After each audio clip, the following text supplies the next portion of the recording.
the edge of Flynn Reef. This site used to be called Coral Gardens, but we renamed it Mrs. Palmer after Kev's mum. Oh! Sorry, Kev. You're missing a finger. And actually, guys, the funny thing is, Kev named this site. If it was Kev's mum, it'd have 6 fingers, wouldn't it? Now, guys, we're going to do our last 2 dives here, which is actually a good idea because this is a massive wall. What we're going to do is, we still have an incoming tide, so we'll go one direction as the tide is still coming in. The tide will change on our surface interval between the next 2 dives, and then we'll swim in the opposite direction for our last dive. Now, there is an awful lot on this wall, and in the shallows behind it, there is definitely enough to keep us for 2, 3, 4 dives if we wanted to. So there's an awful lot of activity down here. So we're tied up on the port side again, guys. The port side blocks, just in here in the shallows, they're in about maybe 6 meters of water. We're quite shallow up here. There's a massive sandy area, and the reef comes right up to 0 here, up to 0 meters. What I'd like you to do, guys, when you get to the blocks, find your way out onto the wall, which should be directly underneath the boat. Put the wall on your right shoulder and simply swim along the wall until you get to 120 bar. Turn around. I love the wall. I like the wall. Easy.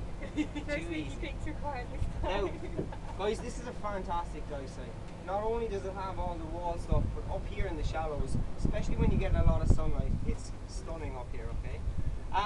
Look out for Kev's mum. also look out for pelagic fish, Spanish mackerel, things like that. They do hang out just off the wall. So every so often, have a look out into the blue water because there will be things cruising up and down there. There's a massive Napoleon wrasse, again, a different one. Could be the same one actually following you, Shannon. If it's got 1 tooth, it is. In the sand here, around the blocks in the sand, you get fish about this length, and they're called fire darts.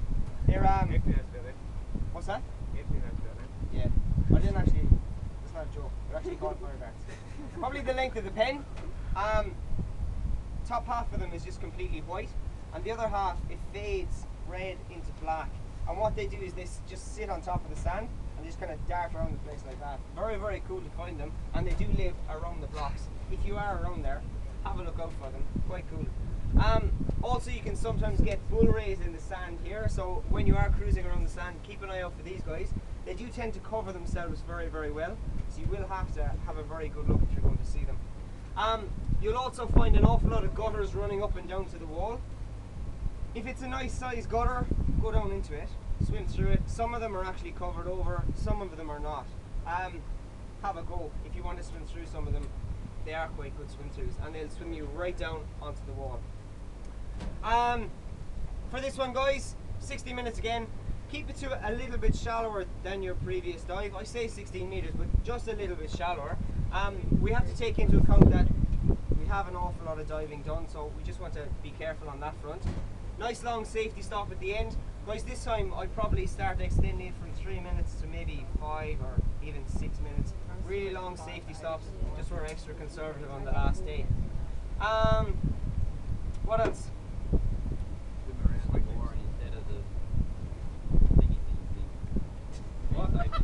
Oh, that was so clear. Yeah, I know what you mean. What I do, if I was doing a safety stop here, is I definitely shoot on up into the shallows here. Definitely a better safety stop than just hanging underneath the boat in blue water. You will find up at the top here, there's beautiful hard corals. It's a stunning dive site. Very, very nice. What else?